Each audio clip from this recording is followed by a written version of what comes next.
সারি সারি পান গাছ, ঝুলছে ছোট বড় পান পাতা, এমন চিত্র চোখে মেলে চাঁদপুরের হাইমচরের আলগি, মহজমপুর, কমলাপুর, গন্ডামারা, ফরিদগঞ্জের লাড়ুগা, বিরামপুর, গোবিন্দপুর ও হাওয়াকান্দি সহ অনেক গ্রামে, যেখানে চাষ হয় সুস্বাদু এই পান।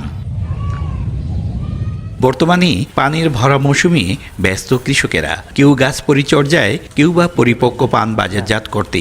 গত বছর প্রতি বিড়া দাম ছিল 150 থেকে 200 টাকা পর্যন্ত, যা দেখে এবার আবাদ বাড়িয়েছে চাষিরা। বাজারেও চাহিদা রয়েছে, তবে দাম পড়তির কারণে উঠছে না তাদের উৎপাদন ব্যয়ও। কৃষি বিভাগ বলছে, পানের উৎপাদন বাড়াতে চাষিদের সহায়তা দেওয়া হচ্ছে, দাম নির্ধারণে কিছুই করার নেই তাদের। কৃষি বিভাগের তথ্য মতে চাঁদপুরের হাইমচর ও ফরিদগঞ্জে মোট 500 হেক্টর জমিতে পানের চাষ হয়। গত বছরও এই দুই উপজেলায় উৎপাদিত পানের মূল্য ছিল 50 কোটি টাকা।